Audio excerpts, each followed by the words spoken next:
Do you agree to abandon humanity, time, and accept immortality? What would you give for immortality? Time is a given, as with infinite time, you have none to waste. But what about humanity? What does it mean to abandon your humanity?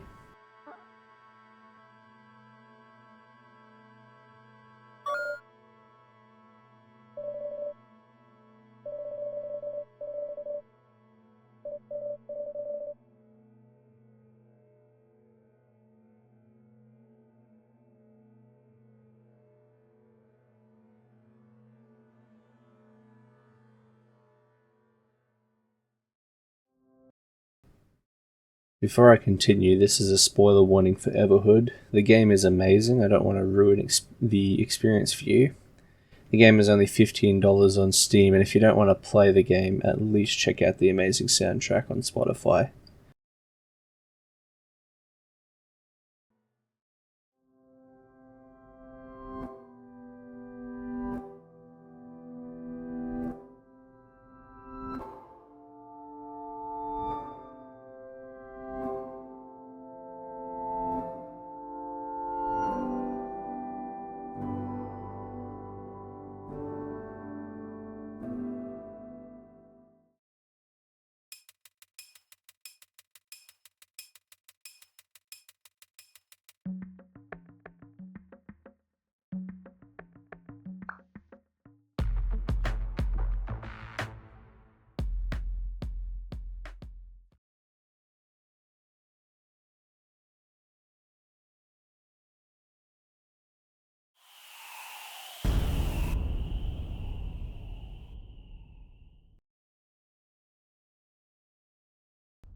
In Everhood, you control this wooden puppet who had its arm stolen by this little blue fella. The goal is simple: retrieve your arm. The game doesn't answer the question you just agreed to, as little to your knowledge, your agreement has already happened, but the effects just aren't obvious yet. All we know so far is that we are in a new world.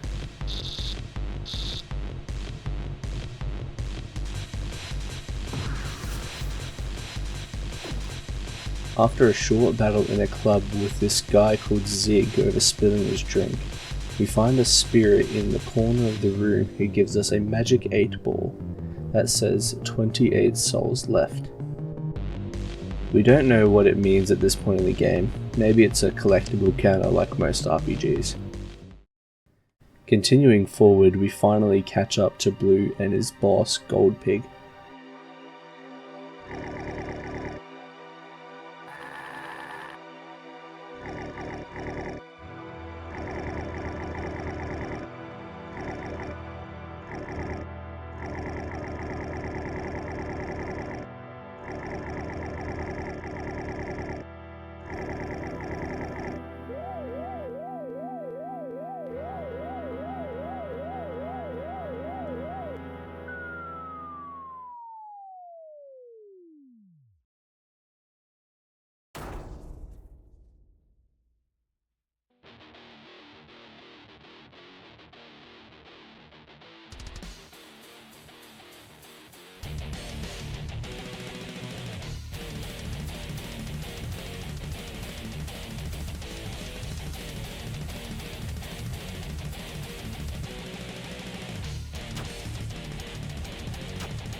But this is where the game breaks.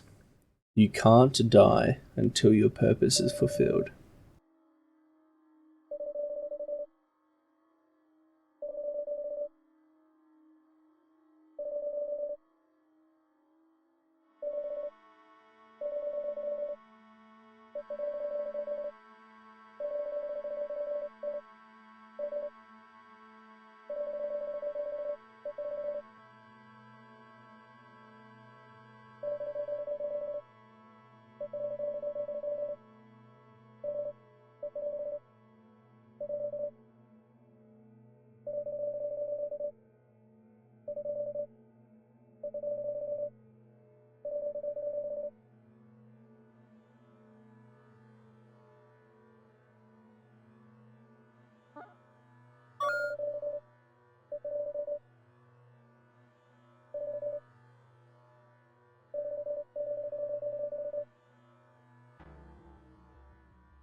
Through a divine act, you are resurrected and stand before Blue.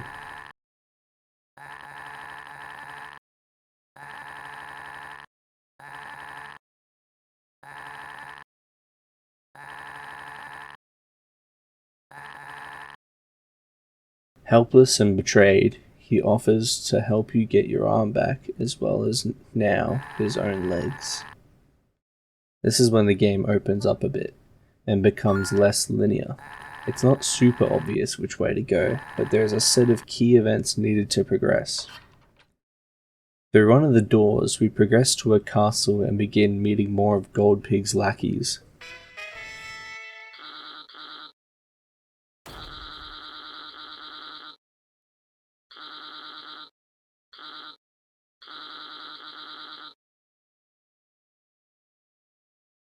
Here the game starts playing with the idea of it being a game, where Knight lost a lot, threatens to battle, and even plays the battle start sound effect only for it to be a bluff.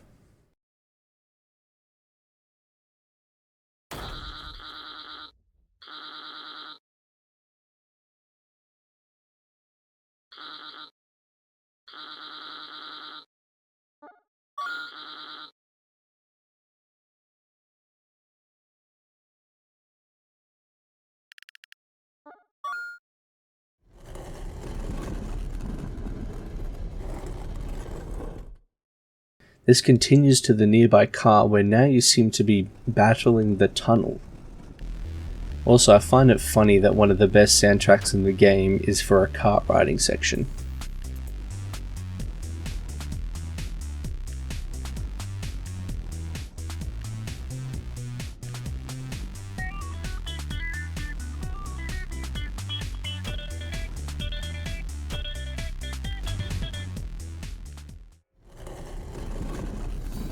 We arrive at the castle to meet Purple Mage, who has some lines for us.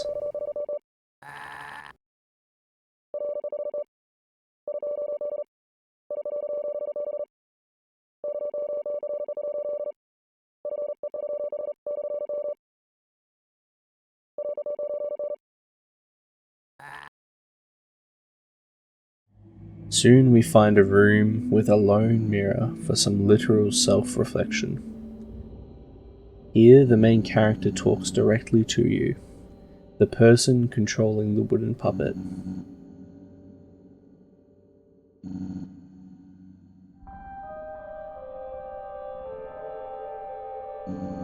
What I said at the start of the video is right, you do control the puppet, but there is another person trapped inside, being forced to carry out your will and your purpose.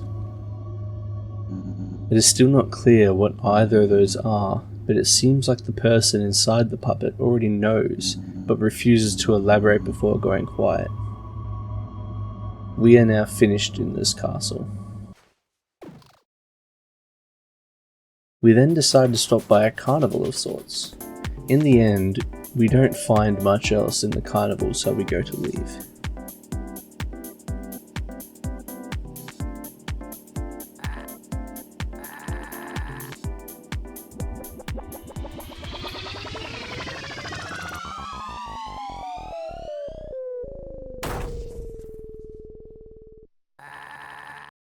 We have fallen into a dark forest, and after exploring around, we find a shiny gem, as well as the character that made me want to make this video in the first place.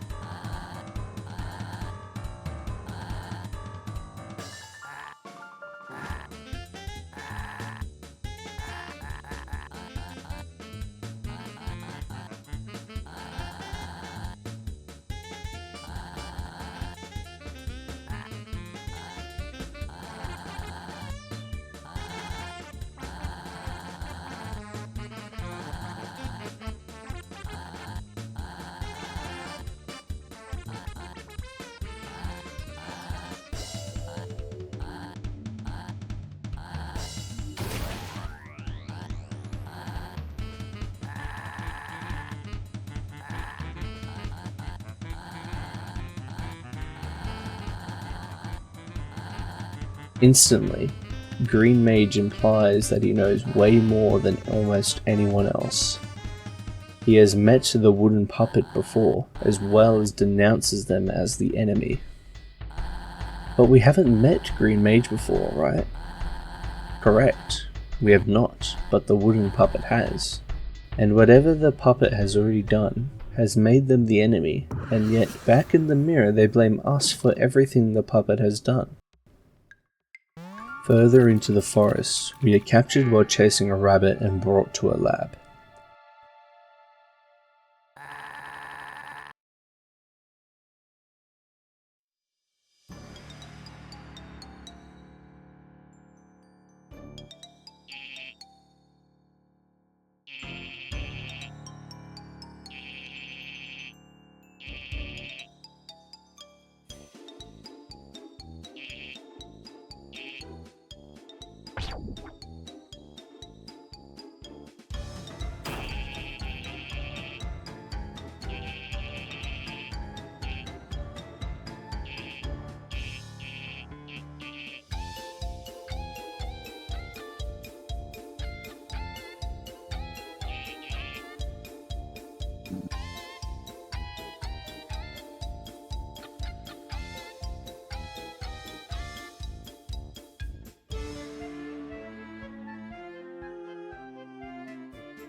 Here Professor Orange tries various ways to finally kill the pestilence, as he has labelled you as. During his speeches he also briefly calls you by a new name, Red Mage.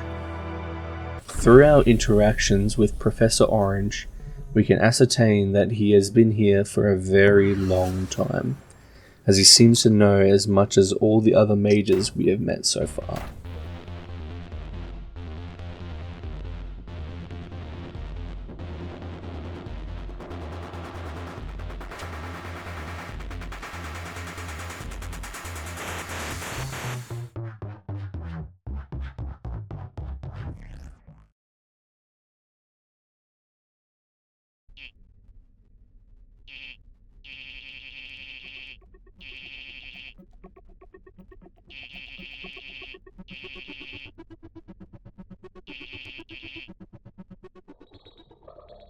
This even goes further into his next plan to eliminate us by breaking the game itself, because he understands that he is in a game.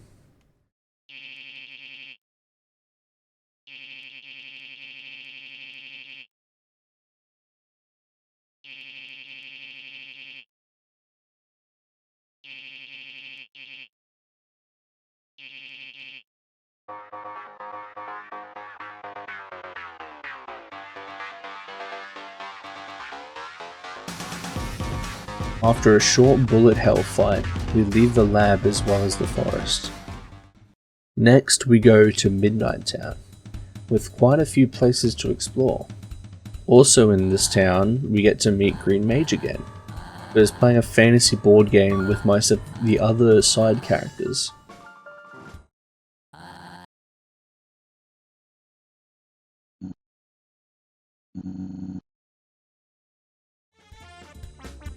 He also has a hatch in the back corner of this room, but we can't enter that yet because door stuck. Besides, Green Mage isn't a fan of people snooping around his house. Now we are ready to begin the long trek through what seems like an endless desert.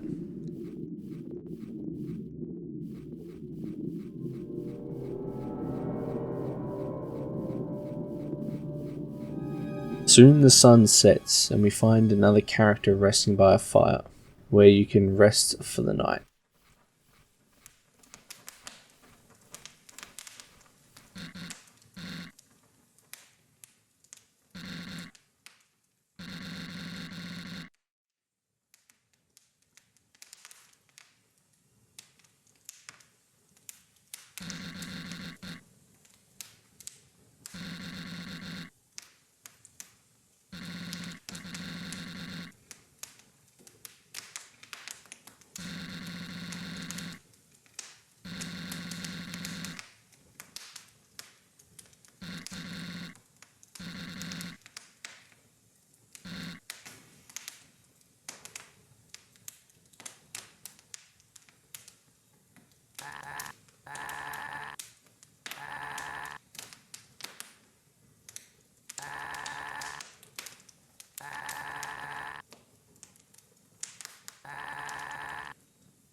Approaching the final castle, we open the gates and proceed inside.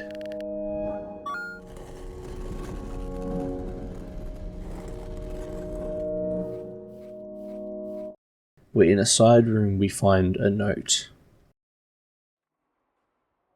It has been a long time since we arrived in what some call Everhood. So many years have passed that I've almost forgotten some of us were once humans. So I thought I would write our history before time fades away from our memories. A long time before we found the rift that would enable us to transport to the realm of the immortals, when we were a society of millions and a small selection of us had the privilege to belong to the Institute. We had many debates on how to share this gift, this newfound miracle. Should we open it for everyone, or should only a few be allowed to visit such a place? We decided it had been far too long that we had kept this gift to ourselves. In the end, we determined we should allow everyone to meet the entities. The masses were elated. A great majority decided to become immortals, while only a few would remain as mortals, such as the old, the sick, and the unfortunate ones with reasons of their own. You could experience the most euphoric moments of your life, then completely forget they had ever happened, over and over again. I still have fond memories of using the earthquake machine during my dance-off battles with Pink Mage. They were one of a kind, and I truly miss them. Signed, Brown Mage. This is the insanity of immortality. Experiencing the best moments of your life only to forget them and the infinite cycle that it endures. How would you feel to have forgotten the best moments in your life? How would you feel to have forgotten your first kiss? The day you were married? The day your child was born? Maybe even the day someone close to you died? Because in the grand scheme of eternal time, how easy do you think it would be to remember a single day? In the end, this is my interpretation of humanity, and what makes you human is your emotions and the memories tied to them. Which makes the deal before we started the game clear. Would you give up your emotions and your memories to live forever? Possibly the worst part about this deal is eventually you will forget you even made it. You will devolve to an emotionless husk of your former self as time slowly churns your mind into a different person. This is what is happening to every single character in Everhood. But the game is not over. We must finish what we came here to do.